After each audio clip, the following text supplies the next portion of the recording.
और अरुणाचल प्रदेश में जेडीयू के 7 में से 6 विधायक बीजेपी के साथ चले गए हैं, या यूं कहें कि उन्होंने बीजेपी की सदस्यता ले ली है।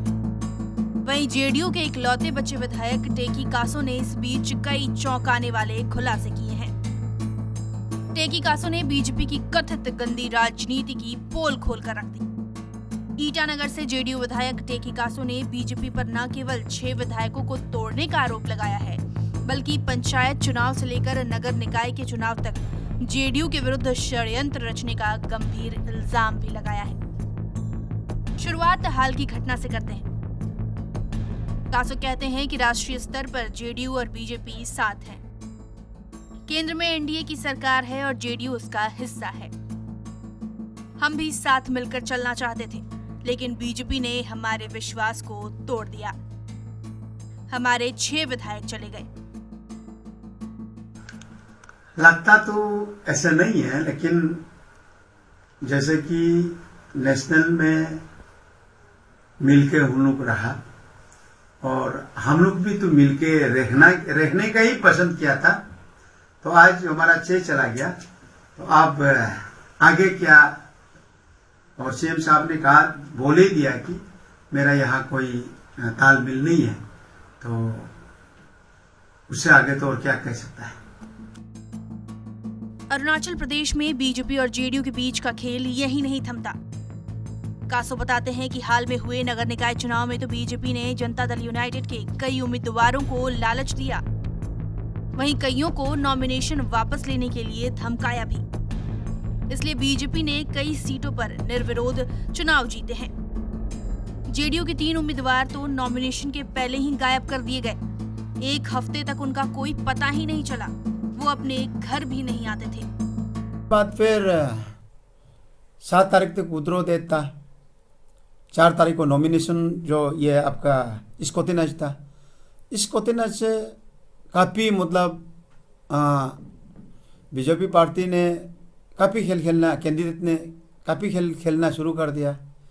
तो हमारा जो 4-5 कैंडिडेट को तो स्कॉटिनज तक उन लोग जो है 2 कैंडिडेट को तो स्कॉटिनज तक उन लोग आउट कर दिया।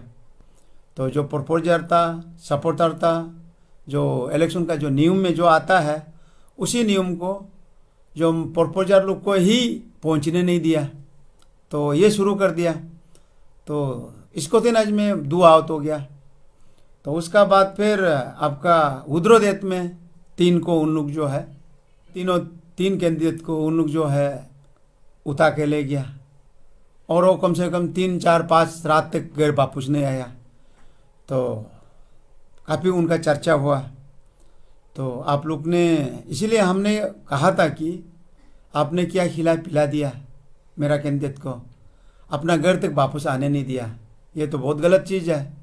इसको आप किसी तरीक़ा से भी आप समझ लो, हाँ, नहीं तो अपना घर में वापस नहीं आना। 7 तारीख को जब विड्रॉ डेट में अगर हो जो गया है वो वापस नहीं आ सकने का कारण क्या होगा, रीज़न क्या होगा। तो इसलिए इसको बढ़ चढ़ के हमने इलेक्शन में हम भी बोलने का कोशिश किया। तो ऐसे करते में तो जहाँ लास्ट में जाते हमारा 14 रहा, हाँ, हमारा कैंडिडेट 14 रहा है। कांग्रेस का 1 था और मिला के 15 कैंडिडेट था।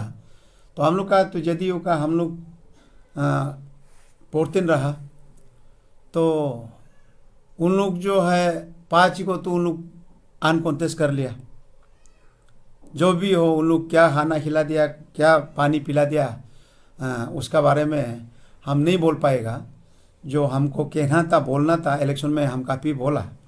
तो हमारा जो 14 रह गया, 14 में से हम लोग उन लोग का पास 5 इलेक्टेड होने का बाद, अनकॉन्टेस्ट होने का बाद में भी 20 में से 14 रह गया था। हम लोग कोशिश किया, हम लोग 9 आया, हम लोग का 9 आया, बीजेपी का 10 आया और 1 एनपीपी का आया। वहीं पंचायत चुनाव में भी बीजेपी ने यही रणनीति दोहराई और 1000 से ज्यादा सीटों पर निर्विरोध जीत गए। उन्होंने इनमें से किसी भी सीट पर किसी भी विपक्ष के उम्मीदवार को उतरने ही नहीं दिया। अरुणाचल में बहुत जगह में इलेक्शन नहीं हुआ, पंचायत इलेक्शन नहीं हुआ, सब जगह में अनकॉन्टेस्ट हो गया। 60 विधानसभा सीटों वाले अरुणाचल प्रदेश में जेडीयू के 7 विधायक थे और बीजेपी के 41। जेडीयू ने विपक्ष में रहकर भी बीजेपी को समर्थन दिया था, लेकिन साल लगते लगते बीजेपी ने जेडीयू के 6 विधायकों को ही तोड़ लिया। अब अरुणाचल प्रदेश में हुई इस राजनीतिक उठापटक का असर बिहार में भी देखने को मिल रहा है। तरह तरह के कयास लगाए जा रहे हैं, लेकिन सबकी नजरें नीतीश कुमार और उनकी पार्टी पर टिकी है कि नीतीश का अगला कदम क्या होगा। बिहार तक डेस्क रिपोर्ट।